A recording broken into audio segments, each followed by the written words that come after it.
Hello student, welcome to my channel. तो चलिए आज की इस वीडियो में क्लास 11th मैथ की एक्सरसाइज 1B का क्वेश्चन नंबर 6 देखते हैं क्वेश्चन नंबर 6 क्या कह रहा है क्या निम्नलिखित समुच्चय समान है। यहाँ पर हमें अलग अलग समुच्चय दिए हुए हैं हर सवाल में और हमें बताना है कि क्या ये समुच्चय समान हैं। तो चलिए हल करते हैं। तो देखिए, समान समुच्चय की परिभाषा आपने पढ़ी थी, जिन समुच्चयों के अवयव समान होते हैं। जैसे यहाँ पर 6 के ए में हमें 3 समुच्चय दिए हुए हैं, अगर इनके अवयव समान हो जाएंगे तो ये हमारे समान समुच्चय हो जाएंगे। ठीक है, तो हम पहले तो इनको एक एक नाम दे देते हैं। जैसे इसको हम मान लेते हैं ए, इसको हम मान लेते हैं बी और इसको हम मान लेते हैं सी। अब ए तो हमारा ऑलरेडी लिखा हुआ है, तो उसको हम जैसे का तैसा लिख देंगे। अब मैंने आपको फर्स्ट ए एक्सरसाइज में बताया था कि समुच्चय में कभी भी अवयव रिपीट होकर नहीं लिखे जाते। यहाँ पर देखिए 2 बार आया, 3 बार आ चुका है, 2-3 बार आया, तो इनको हम एक एक लिख देंगे। तो एक अवयव हमारा 3 है और एक अवयव हमारा 2 है।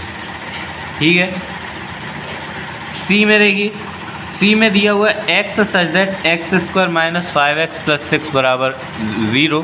तो अगर हम इसको हल करें तो ये हमारा आ जाएगा x square minus 3x minus 2x plus 6 बराबर 0। एक्स कॉमन कर लेंगे, एक्स माइनस 3 माइनस का 2 कॉमन कर लेंगे, एक्स माइनस 3 बराबर 0। तो आ जाएगा हमारे पास x माइनस 2 एक्स माइनस 3 बराबर 0। अब x माइनस 2 को 0 के इक्वल रखते हैं, x माइनस 3 को 0 के इक्वल रखते हैं, तो x का मान आ गया 2 और 3। तो c में भी हमारे अवयव क्या हो गए, 3 और 2। तो देखा जाए तो जो अवयव हमारे a के हैं वही अवयव हमारे b के हैं और वही अवयव हमारे c के हैं। अतः हमसे पूछा है ना क्या निम्नलिखित समुच्चय समान है, तो हम आंसर में लिख सकते हैं कि निम्नलिखित समुच्चय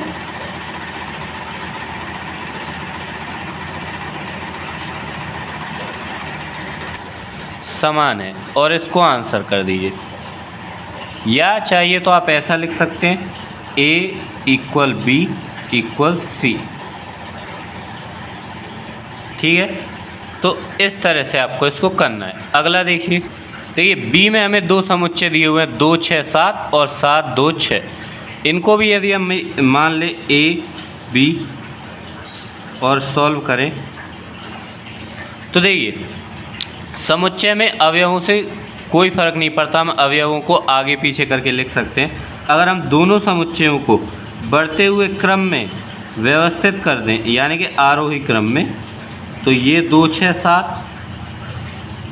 और ये भी हमारा बन जाएगा 2 6 7। बस समान अवयव हैं दोनों में, तो a बराबर b यानी कि समुच्चय समान है और इसको आपको आंसर कर देना है। ठीक है, अब देखिए c में हमें 4 समुच्चय दिए हुए हैं, चारों को एक एक नाम दे देते हैं। इसको a, इसको b, इसको c और इसको d।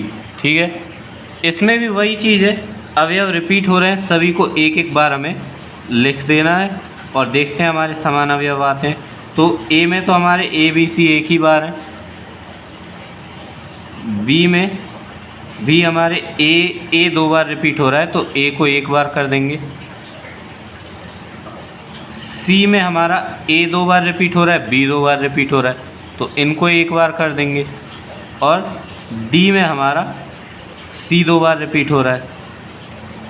लेकिन जब सारे अवयव एक ही बार लिखते हैं तो ये सभी के अवयव सेम हो जाते हैं, अतः ये हमारे समान हैं। ठीक है, ये आपका आंसर हो जाएगा। आंसर में आप लिख दीजिएगा कि समुच्चय समान है। अब देखिए डी में हमें 4 समुच्चय निर्माण विधि में समुच्चय लिखे हुए हैं, तो पहले सभी को रोस्टर विधि में लिख लेते हैं। और इसी से हमें पता चल जाएगा समान है या नहीं। पहला क्या है, एक्स सच दैट एक्स शब्द फॉलो का अक्षर है, तो इसको जब हम रोस्टर विधि में लिखेंगे तो हमारे अवयव क्या हो जाएंगे, एफ एल डब्लू और ओ। ठीक है, दूसरा देखते हैं वोल्फ शब्द के अक्षरों का समुच्चय। अब वोल्फ में भी हमारे यही वर्ड है तो हम इसी क्रम में इनको भी लिख देते हैं, एफ एल डब्लू और ओ। ठीक है, तीसरा हमारा है एफ एल डब्लू ओ, तो तीसरा तो हमारा यही है, तो तीसरे को हम यही लिख देते हैं। और चौथे में हमसे कहा है एक्स सच दैट एक्स शब्द फ्लो का अक्षर है, तो फ्लो में हम इसको भी हम लिख सकते हैं एफ एल ओ डब्लू को हम डब्लू ओ करके लिख सकते हैं। तो देख लिया चारों के अवयव समान है, तो बस यहाँ पर भी हम लिख सकते हैं कि समुच्चय समान है। क्या लिखेंगे, समुच्चय समान है, और इसको आंसर कर देना है। अब ई देख लीजिए, ई में हमसे कहा है ए बराबर एक्स सच दैट एक्स संख्या 1 3 5 5 3 का अंक है, तो ए बराबर समुच्चय क्या हो जाएगा, 1 3 5 5 3, तो बस हमारा सिंपल ही हो जाए 1 3 और 5। B x such that x संख्या 3 5 1 का अंक है, तो इसके अवयव भी हमारे क्या हो जाएंगे, यही हो जाएंगे 1 3 5। ठीक है, तो यहाँ से हमें दिख रहा है ए बराबर बी, तो ये भी हमारा आंसर हो जाएगा कि समान समुच्चय हैं या समुच्चय समान है। ये आपका आंसर हो जाए। तो देखिए क्वेश्चन नंबर 7 में क्या लिखा हुआ है, लिखा है निम्नलिखित में बताइए कि ए बराबर बी है या नहीं। ठीक है, कुल हमें A B C D 4 part में ये क्वेश्चन दिया हुआ है और हमें बताना है ए बराबर बी है या नहीं। इससे पहले क्वेश्चन में भी हमें यही बताना था, तो ये वही क्वेश्चन है, तो आपको ईजीली आ जाएगा, वरना मैं बता देता हूँ। देखिए इसमें हमें ए बराबर अवयव दिए हुए हैं ए बी सी डी, तो इनको हम ऐसे ही लिख देते हैं। बी बराबर जो अवयव दिए हुए हैं वो भी यही अवयव है, डी सी बी ए, बस क्रम अलग है, तो क्रम से हमें कोई मतलब नहीं, हम इनको भी इसी क्रम में लिख सकते हैं ए बी सी डी। अब जब हम इनका क्रम सेम कर देते हैं तो हम देख सकते हैं कि दोनों में समान अवयव हैं, और चूँकि दोनों में समान अवयव हैं तो हम इस तरह से लिख सकते हैं कि ए बराबर बी है। यही हमसे पूछा है या नहीं, तो हमें यही बताना था। अब अगला देखिए, अगले में हमें लिखने की ज़रूरत ही नहीं है, क्योंकि अगले में हमें साफ साफ देख सकते हैं ए बराबर दिया हुआ है 4 8 12 16 और बी बराबर दिया हुआ है 8 4 16 18, तो 4 8 16 ये तो दोनों में है, लेकिन इसमें 12 है और इसमें 18 है, यानी कि हमारा ए बराबर बी नहीं है। या तो आप ऐसे लिख दीजिए या फिर आप ऐसे लिख दीजिए कि ए बराबर बी नहीं है, और इसको आंसर कर दीजिए। ठीक है, बस इसमें आपको इतना ही करना है। अगला देखिए, अगले में ए बराबर क्या दिया हुआ है 2 4 6 8 10, इसको हम ऐसे ही लिख देते हैं।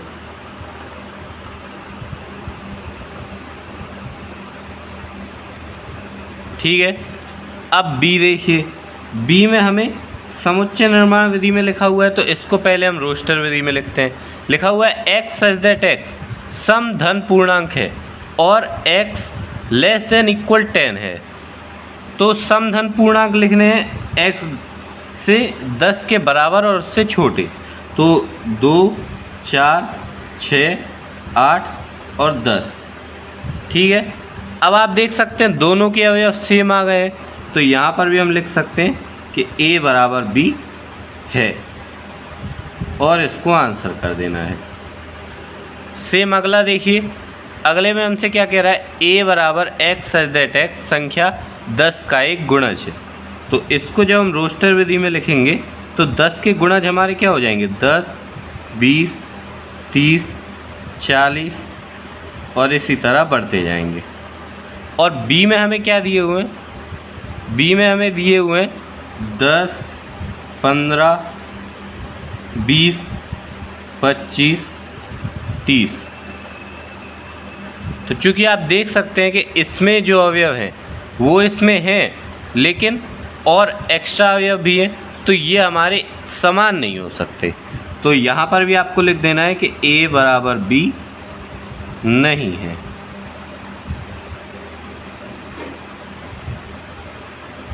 ठीक है, इस तरह से आपको क्वेश्चन नंबर 7 हल करना है। चलिए क्वेश्चन नंबर 8 देखते हैं। क्वेश्चन नंबर 8 में भी हमसे कह रहा है निम्नलिखित समुच्चय युग्मों में से कौन से समान है, अपने उत्तर का औचित्य दीजिए। यहाँ पर भी हमें समान समुच्चय बताना है, बस इस बार हमें अपने उत्तर का कारण देना है कि क्यों ये समुच्चय समान है। तो उत्तर का कारण में एक ही बात आएगी। चलिए पहले इनको देख लेते हैं। तो x शब्द एलॉय के अक्षरों का समुच्चय, तो x रोस्टर विधि में समुच्चय लिख लेते हैं। एलॉय का समुच्चय क्या हो जाए, A, L, O और Y। ठीक है, अब B कह रहा है B शब्द लॉयल के अक्षरों का समुच्चय, तो B लिख लेते हैं। लॉयल के शब्दों का जब समुच्चय बनाएंगे तो क्या हो जाएगा, L, O, Y, A। ठीक है, और चाहे तो हम इसको और इसको देखें कि इसके अवयव क्या हैं, A, L, O, Y, और इसके अवयव भी क्या हैं, A, L, O, Y। तो बस यही हमारा औचित्य हो जाए। हमें लिख देना है कि चूँकि समुच्चय X और B के सभी अवयव समान हैं, अतः A बराबर B है।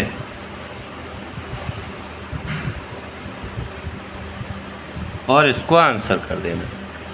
अगला देखिए, अगले में हमसे कह रहा है n such that x belongs to z तथा n square less than equal 4।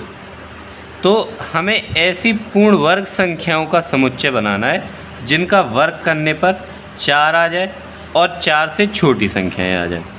तो इसको जब हम बनाएंगे तो क्या बनेगा, देखिए एक तो हमारी 1 हो जाएगी और एक हमारी 2 हो जाएगी, क्योंकि 2 का वर्ग हमारा 4 हो जाएगा। ठीक है, अगले में हमसे क्या कह रहा है, x such that x belongs to R x square minus 3x plus 2 equal 0।